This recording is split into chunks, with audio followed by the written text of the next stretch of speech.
We can continue. Failure in composites. We said that, didn't we? Yes.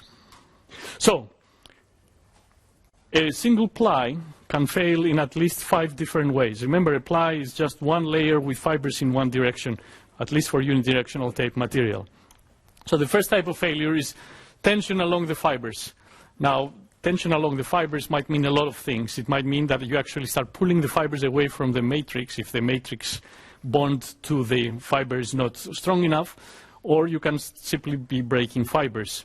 And that's just the beginning. Once you start breaking fibers, you have huge stress concentrations at the location where the fibers broke, which means most likely that the matrix now will fail there. So the sequencing of events becomes quite critical after a while. So that's what it looks like. My fibers are horizontally at this picture. The applied load is in tension. Now, you could have tension perpendicular to the fibers, which is this picture at the bottom left, with the fibers again running horizontally. In this case, no matter how you slice it, unless you have fibers in the loading direction, it's the matrix that fails first. Given the fact that it's much weaker, it will fail first. Then you can have the exact same things, but now you reverse and you have compression. This is where it starts getting a little problematic. Yes, I can have compression along the fibers, and yes, I can cause failure. But locally, what happened is not necessarily a pure compression failure. We'll briefly talk about this some more. Usually what that means is locally, because the fibers are not perfectly straight and because they buckle locally, it's like a beam on an elastic foundation, the elastic foundation being the matrix, they actually move out of plane, out of their axis, away from the axis, and that causes shearing loads, and that's what really probably drives failure, or at least starts failure in these cases. And you can have the compression perpendicular, which is the exact reverse of what the bottom left is what we have now in the bottom right. And again, it's mostly a matrix-driven failure, which might eventually break the fibers themselves. And finally, the fifth one is the shear, which is actually a shear failure in the sense that matrix fails in shear first and then triggers failure of the fibers. So in principle, even though each of these 5 types of failure might involve at a lower scale a completely different type of failure if you go into considering what the fiber does individually and what the matrix does individually. If you somehow lump what happens into these 5 failure modes, then you can start talking about a way to predict when a ply fails, and then if you know when a ply fails, maybe try to predict when a laminate fails. But from the question here, I am going to say it's not necessarily the right approach, but it's one of the best approaches we have, and as long as you use it with caution and with lots of test results to support your predictions, then you are fine. So you test for these 5 failure modes, so that becomes a series of tests. Each of those gives you a value here. Each of these tests will give you a value, and somehow this value now relates to, or can be used to relate to, final prediction of failure. And in general, because there are 5 different modes, somehow they will interact, so you need a criterion or a method to put them together, and that's what's called a failure criterion. That's what we will end up doing, but let's say we recognize at this point that this is not very accurate because, as I mentioned, what happens at the local matrix and fiber level or scale can be quite complex and might be different than what we think at the ply level. You could alternatively start at the individual fiber and matrix level, and this becomes a PhD student's dream and an engineer's nightmare because the results look great, but they hardly correlate with tests unless you are extremely careful.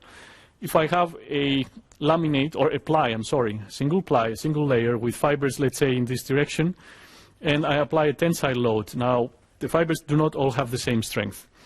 In addition, there are local defects. There are some fibers which have surface scratches or cracks, or the bond with the matrix is not strong enough, or the distribution of fibers is not even enough. So you end up having a lot of matrix or a lot of fibers in one location versus another. In the end, no matter how you look at it, one fiber will break first. But that in and of itself doesn't mean much, because you can show analytically, and tests support this, that all that means is you have a zero stress at the bottom here of this top part of the fiber or at the top of the other half. And that within a very short distance away from that cut or crack, the matrix will transfer by shear all the load back to that fiber. So a single cracked fiber means nothing really. And other than locally you had a stress concentration which increases the load in the adjacent fibers. Now if those adjacent fibers happen to be weak enough, you can break those. And if you are unlucky enough to have a whole bunch of fibers next to the broken fiber that are very weak, then you can actually trigger final failure by breaking everything through the stress concentrations that are created. In general, that's not the case because randomly, if you look at it, simply you will transfer the load from this cut. The shear stress in the matrix now, if I start from this point and go up, so this is that fiber here, is shown here next on this plot. The shear stress is 0 here, but it increases to a very high value because it tries to transfer all this load that was originally here, and then comes down to 0 because at the same time, the load in the fiber starts from 0 and increases to the far field value some distance away, which, by the way, is about, I should say here, about 10 fiber diameters. It takes about 10 fiber diameters to appear as if there's no crack, because if the load in the broken fiber is back to its full strength within 10 fiber diameters, then only within those 10 fiber diameters something serious is happening. So I broke one fiber, and unless all the fibers around it are very weak, then that's no big deal, until that same fiber, if it happens to be weak throughout its length, then breaks in different locations. And okay, I broke it enough times that the matrix now is running out of space to be able to transfer the stress from the one break to the remaining fiber, or it runs out of strength because all this keeps increasing the, there's a stress concentration effect that keeps increasing the stress in the matrix itself. So which fiber breaks first is completely random because we don't know out of the billions of fibers which one is the weakest. Where does it break, and how is the load on the adjacent fibers affected? That's where it becomes an interesting problem in analytical modeling, and people have been working on this over the years and still working. I even have a student doing a master's thesis on this right now. How many breaks before the fiber is ineffective? That depends on the strength of the adjacent fibers. But you can see easily how complex it can get simply by trying to track failure from one location of a fiber to the next one and determining what's the load between fibers and along the fibers. That was just the tension case. If I now do the compression case, well, I don't. I find a student by the name of Wout de Bakker, and I tell him, okay, you do the compression case for me, and he does a master's thesis on this. What happens is, if you think about the individual constituents, fiber and matrix, then the failure possibilities or the failure modes are quite different than tension and quite different than a pure strength kind of failure. In a metal, if you do compression, locally there is some shear and the metal yields, that's it. In a composite, you can have what's called fiber kinking. Fiber kinking is shown here. Nominally, the fibers are straight, but locally, they won't be perfectly straight. And even if they were, under compression load, they actually start bending out of shape. It's like a local buckling-driven kind of phenomenon over a very short wavelength. And in the end, they develop this kink. Straight here, straight back here, and then there's the so-called kink band, or a location where all the fibers have been twisted enough to the side, and you can see them here from a scanning electron microscope, and they actually break. So that's one possibility, which may or may not happen depending on the type of fiber, depending on how well this ply has been constructed in terms of how straight it is and so on.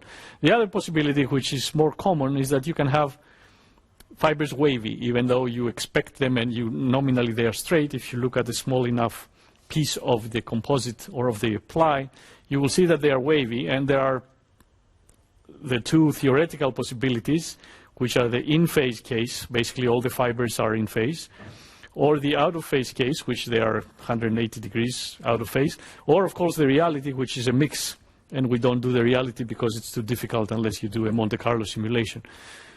Now, applying compression in these guys means that the waviness will increase. Basically, the fibers try to shorten, but because they are already bending out of shape, they will bend more.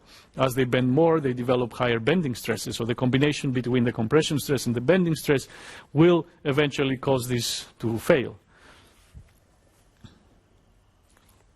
Well, we admit defeat until my student finishes his work, then maybe we can have better results. And we go back to the ply properties that we said we can measure, even though those mask or hide the real local failure phenomena, and we call tension X with a T parallel to the fibers, X with a C in compression, and then the Y's are the transverse direction corresponding tensile and compressive strengths, and S is our shear. Important for these names because they show up in all kinds of failure criteria. There are very many failure criteria. In fact, President Lincoln said you can have a, well, nothing, didn't talk about criterion, but to paraphrase what he said, you can have a failure criterion that works for some cases all the time, or for all cases some of the time, but you cannot have a criterion that works for all cases all the time, and that's a fact. In fact, I will show you some more quotes as we